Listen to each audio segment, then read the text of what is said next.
वंदे मातरम दोस्तों, स्वागत है आपका साधना शिक्षा एजुकेशन प्लेटफॉर्म पर। मेरा नाम पवन कुमार। माय डियर फ्रेंड्स, आज इंडियन पॉलिटी के भारतीय संविधान में मौलिक अधिकारों का अध्ययन करेंगे। मौलिक अधिकार किसी भी कॉम्पिटिटिव एग्जाम के लिए बहुत महत्वपूर्ण स्थान रखते हैं। यहाँ से हर एग्जाम में एक दो क्वेश्चन अवश्य देखने को मिलते हैं।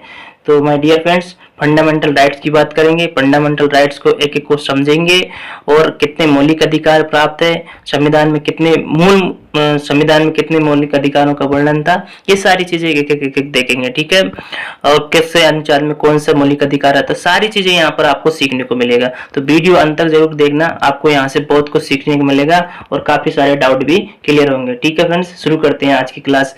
तो मौलिक अधिकार, फंडामेंटल राइट्स संविधान के भाग 3 में, किसमें भाग 3 में अनुच्छेद 12 से 35 तक में इनका वर्णन देखने को मिलता है। ठीक है, ये संविधान के भाग 3 को भारत का मैग्ना कार्टा की भी संज्ञा दी जाती है। जो भाग 3 है इसको भारत के संविधान की मैग्ना कार्टा की भी संज्ञा दी जाती है। आगे देखने को मिलेगा मैग्ना कार्टा अधिकारों का एक प्रपत्र है, जिसे इंग्लैंड के किंग जॉन द्वारा 1215 में सामंतों के दबाव में जारी किया गया था। यानी कि ये क्या है, जो मैग्ना कार्टा एक प्रपत्र था तो इंग्लैंड में कब किया गया था, किंग जॉन द्वारा किया गया था। और कब किया था कि 1215 में सामंतों के दबाव में जारी किया गया था। ठीक है, जो वहां के सामंत थे तो आम नागरिकों का शोषण करते थे। ये नागरिकों को मौलिक अधिकार से संबंधित एक लिखित प्रपत्र था। जो मैग्ना कार्टा नामक था तो क्या मौलिक अधिकारों से संबंधित एक पहला प्रपत्र था। ठीक है, मौलिक अधिकार, भारत का संविधान 6 मौलिक अधिकार प्रदान करता है। जो भारत का संविधान है तो 6 मौलिक अधिकार प्रदान करते हैं। मूल संविधान में कितने 7 मौलिक अधिकार थे, लेकिन 44वें संविधान संशोधन द्वारा उसको संपत्ति के अधिकार को हटाकर उसको एक कानूनी अधिकार बना दिया गया। ठीक है, यहाँ पर क्विक रिवीजन देख लीजिए। तो पहला मौलिक अधिकार है समता का अधिकार। ठीक है, इसमें अनुच्छेद 14 से लेकर 18 तक आपको देखने को मिलेगा। यहाँ से बहुत ज्यादा क्वेश्चन आता है। दूसरा स्वतंत्रता का अधिकार, इसमें अनुच्छेद 19 से लेकर 22 तक आपको देखने को मिलेगा। तीसरा है शोषण के विरुद्ध अधिकार, इसमें अनुच्छेद 23 और 24 की बात होगी। चौथा है धर्म की स्वतंत्रता का अधिकार, अनुच्छेद 25 से लेकर 28 तक इसमें वर्णन मिलेगा। और पांचवा है संस्कृति और शिक्षा संबंधी अधिकार, इसमें अनुच्छेद 29 से 30 तक को आपको देखने को मिलेगा।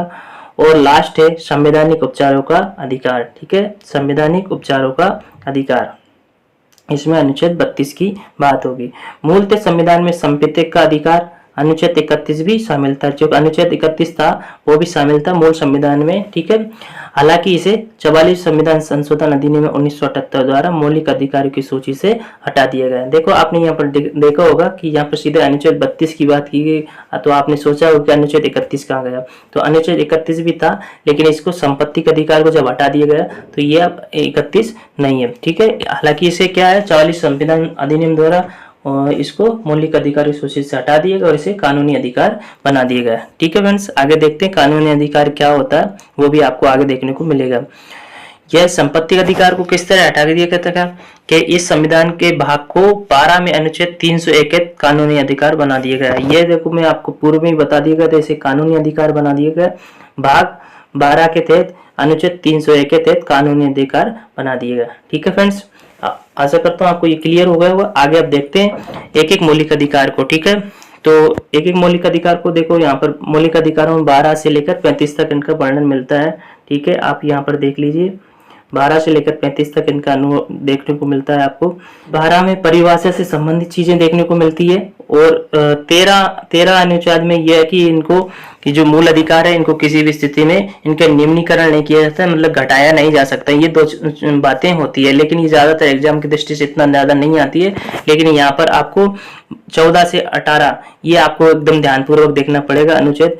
तो यहीं से शुरू करते हैं अपन। पहला अधिकार है समता का अधिकार। ठीक है, समता का अधिकार, इसमें 14 से लेकर 18 तक अनुच्छेद की बात की जाती है। इसमें एक एक चीज को यहाँ पर आराम से चलेंगे। ठीक है, समता या कलो या समानता का अधिकार, यानी कि भारत में रहने वाले सभी नागरिक समान है। उनको ना किसी धर्म के आधार पर, ना किसी जाति के आधार पर, न या रुपये पैसे के आधार पर किसी के साथ कोई भेदभाव नहीं किया जाता है। ये समानता का अधिकार हमारा संविधान भारतीय नागरिकों को प्रदान करता है। इसमें अनुच्छेद 14 से लेकर 18 तक इसमें इसका पूरा वर्णन आपको देखने को मिलेगा। ठीक है, भारतीय संविधान के अनुच्छेद 14 से 18 के मौलिक अधिकार अंतर्गत भारतीय नागरिकों को समानता अधिकार प्राप्त है। माय डियर फ्रेंड्स, ये जो पीडीएफ मैंने उसी तरह की बनाई, बिल्कुल आसान शब्दों में टाइप किया है यहाँ पर सारा कंटेंट ढूंढ के।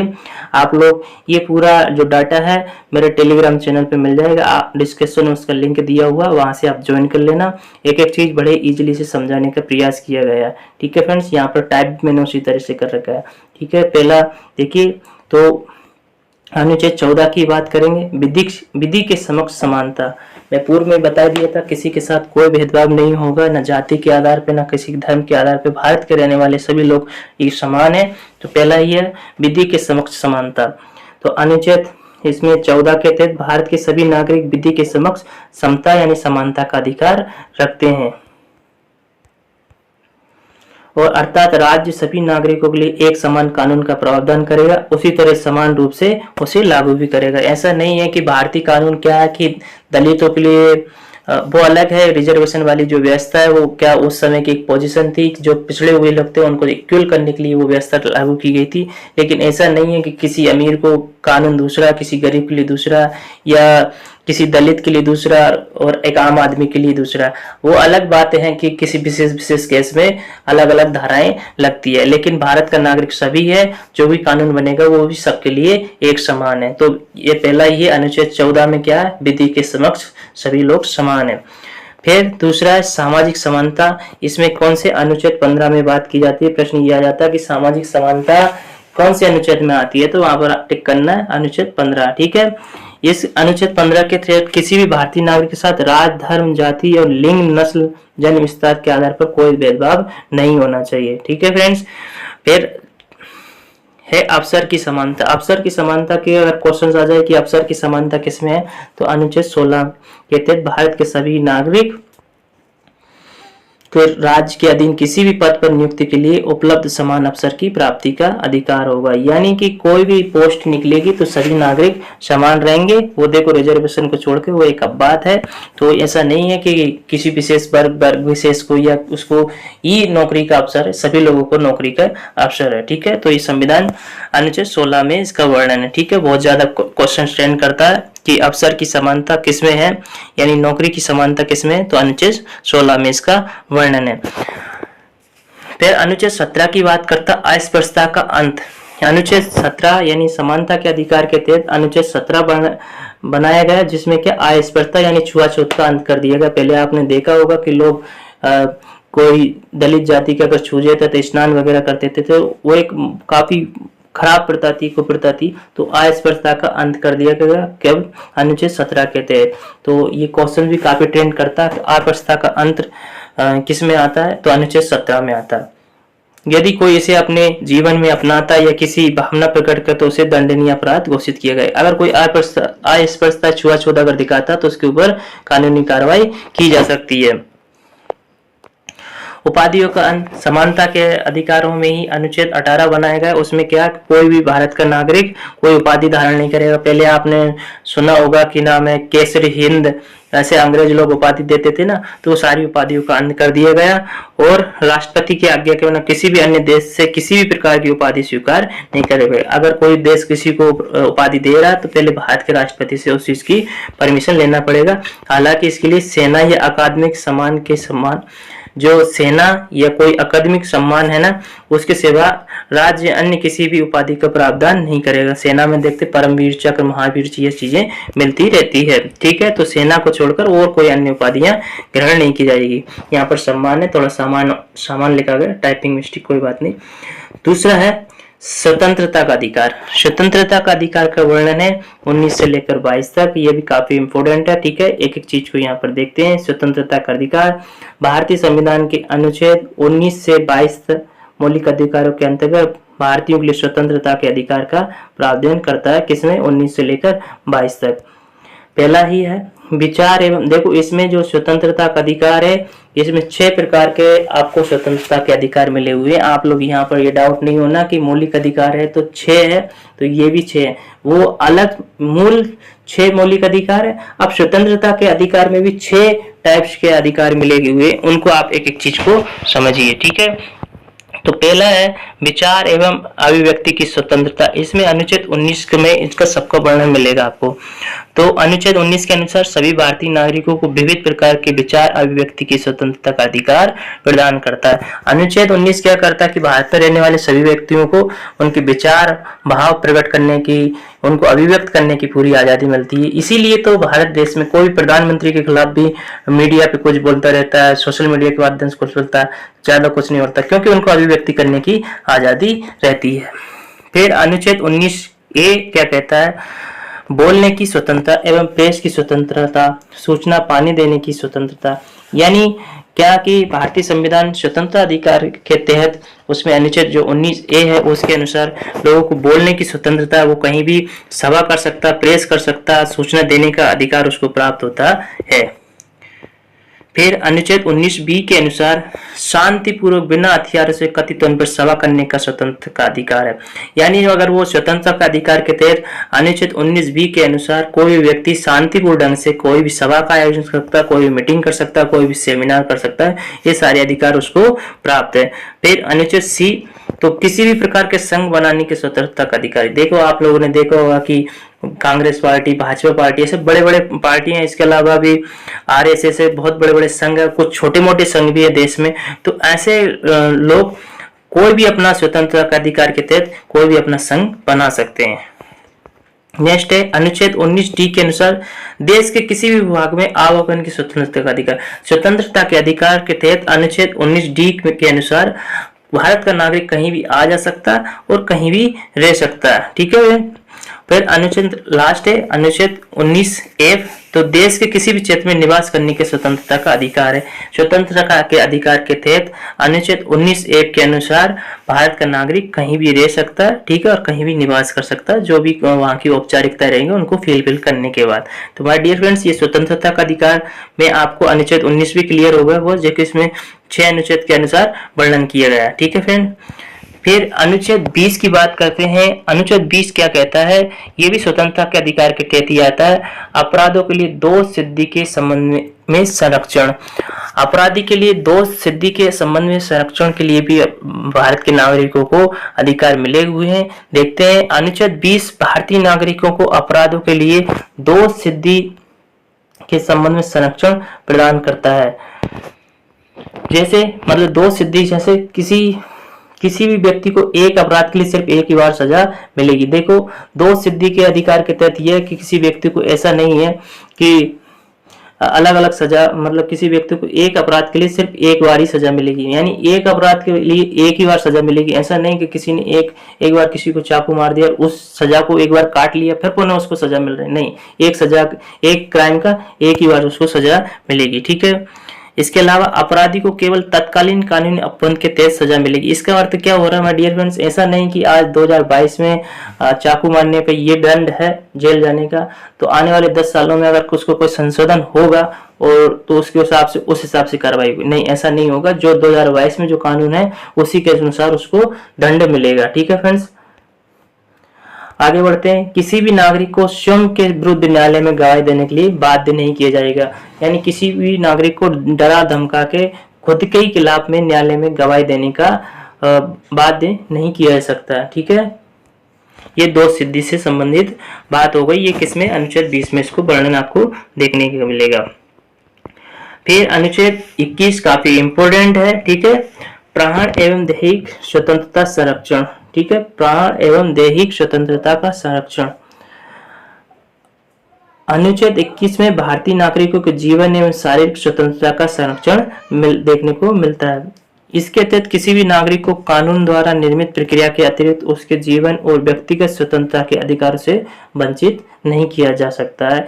यानी अनुच्छेद 21 के तहत किसी भी नागरिक को कानून द्वारा निर्मित प्रक्रिया के अतिरिक्त उसके जीवन और व्यक्तिगत स्वतंत्रता के अधिकारों से वंचित नहीं किया जा सकता है। ठीक है फ्रेंड्स।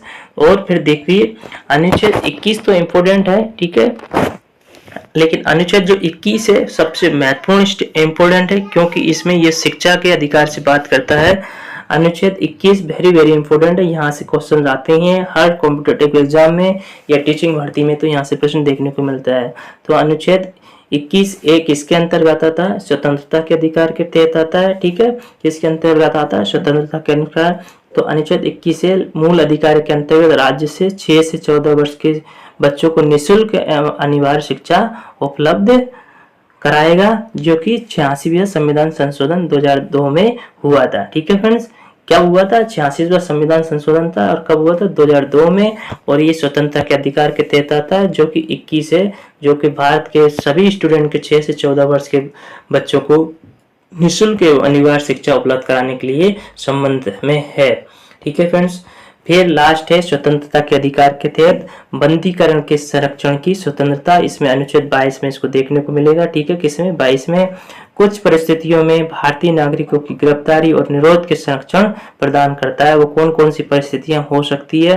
जैसे यदि किसी नागरिक को मनमाने तरीके से हिरासत में लिए गए तो उसे हिरासत में लेने का कारण बताना होगा। ठीक है, ऐसा नहीं कि किसी को जबरदस्ती आपने हिरासत में ले लिया तो उसे हिरासत में लेने का कारण ही पता नहीं है कि भाई उसको किस लिए हिरासत में लिया गया है। ठीक है, हिरासत में लिए गए नागरिकों को 24 घंटे के अंदर आवागमन को छोड़कर निश्चित दंडाधिकारी के समक्ष पेश किया जाएगा।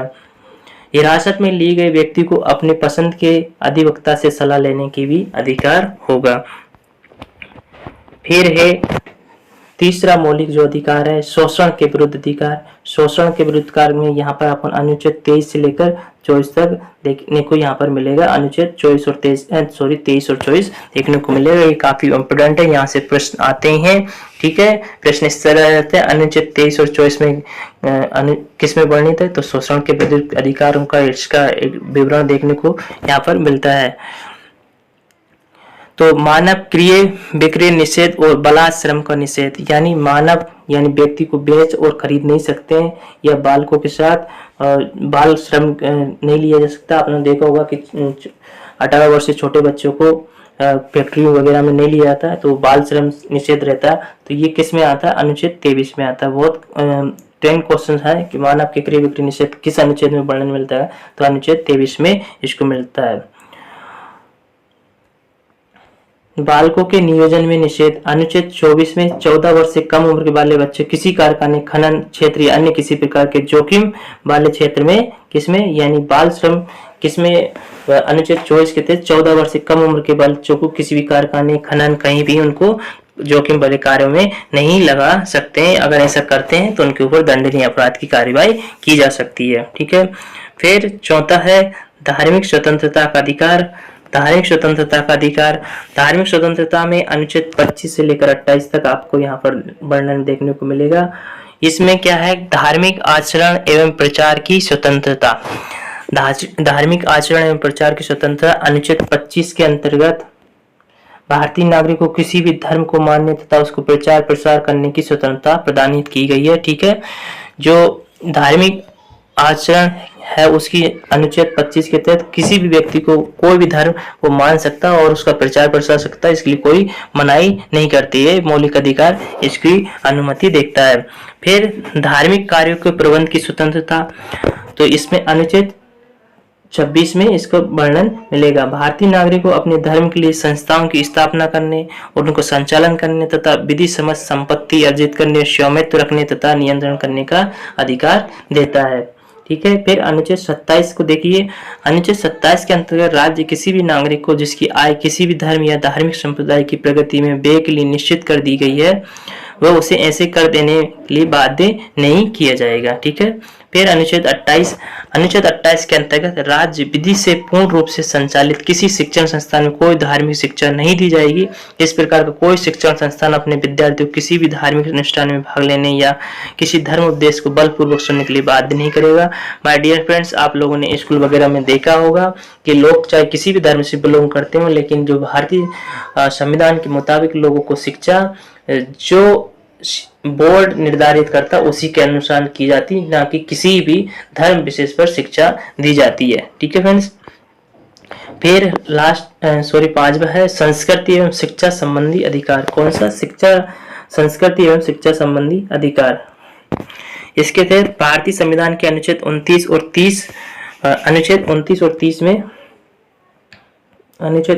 30 में मौलिक अधिकारों के अंतर्गत भारतीय नागरिकों के लिए संस्कृति एवं शिक्षा संबंधी अधिकार का प्रदान प्रदान करता है। अल्पसंख्यकों के हितों का संरक्षण अनुच्छेद 29 में भारत के नागरिकों को जिनकी अपनी विशेष भाषा, लिपि या संस्कृति उसे बनाए रखने या उन्हें पूरा अधिकार देता है। किसी भी नागरिक को भाषा, जाति और संस्कृति पर किसी भी सरकारी शैक्षिक संस्था में प्रवेश से नहीं रोका जा सकता। ठीक है, यानी कि आप जो भी लोग अपने कल्चर, संस्कृति को पालन करते हैं उसको पालन करते हुए शिक्षा ग्रहण कर सकते हैं। उनको किसी भी प्रकार में संस्था में उनको रोक टोक नहीं होती है। शिक्षा संस्थाओं की स्थापना और प्रशासन करने का अल्पसंख्यक वर्गों का अधिकार है। ये किसमें? अनुच्छेद 30 में कोई भी अल्पसंख्यक वर्ग अपनी पसंद का शैक्षणिक संस्था चला सकता है और सरकार उसे अनुदान देने में किसी तरह का भेदभाव नहीं करेगी। ठीक है, लास्ट अधिकार है संवैधानिक उपचारों का अधिकार। काफी इंपोर्टेंट है। ठीक है, काफी इंपोर्टेंट है। इसे संवैधानिक उपचारों का अधिकार, ये जो 5 पूर्व में जो मौलिक अधिकार आपने देखे, इनकी रक्षा ये डॉक्टर भीमराव अम्बेडकर ने की। जो 5 मौलिक अधिकार, इनकी रक्षा करने के लिए एक ऐसा भी अधिकार बनाया जाए जिससे कि इनकी रक्षा की जा सके। ठीक है फ्रेंड्स, तो छठा है संवैधानिक उपचारों का अधिकार। ये क्या कहता है? डॉक्टर भीमराव अम्बेडकर की मान्यता थी कि भारतीय संविधान का अनुच्छेद 32 संविधान का सर्वाधिक महत्वपूर्ण प्रावधान है जो मौलिक अधिकारों का एक अहम अंग माना जाता है। इसके बिना संविधान अधूरा है। उनके अनुसार संवैधानिक उपचारों का अधिकार संविधान की आत्मा एवं हृदय कहा गया है। ठीक है, ये प्रश्न आता है कि डॉक्टर भीमराव अम्बेडकर के अनुसार संविधान की आत्मा किसे कहा है? तो मौलिक अधिकारों के क्या संवैधानिक उपचारों का अधिकार। ठीक है, इसको क्या उन्होंने आत्मा एवं हृदय की संज्ञा दी गई है। अनुच्छेद 32 के अंतर्गत मौलिक अधिकारों को परिवर्तित करने के लिए समुचित कराव द्वारा उच्चतम न्यायालय में आवेदन करने का अधिकार प्रदान किया गया है। यानी अगर किसी व्यक्ति के मौलिक अधिकारों का हनन होता है तो उच्चतम न्यायालय में अपनी याचिका दायर कर सकता है। ठीक है, भारतीय संविधान के अनुच्छेद 32 द्वारा सर्वोच्च न्यायालय को 5 प्रकार की रिट निकालने का अधिकार प्रदान की गई है। यानी भारतीय संविधान के अनुसार अगर किसी भी प्रकार से मौलिक अधिकारों को हनन हो रहा है या मौलिक अधिकारों में कहीं भी कोई अड़चन आ रही है उनको लागू करने में या किसी को नहीं मिल पा रहे, तो जो सर्वोच्च न्यायालय है, सुप्रीम कोर्ट है, वो 5 प्रकार का आदेश या रिट निकालने का उनको अधिकार रहता है।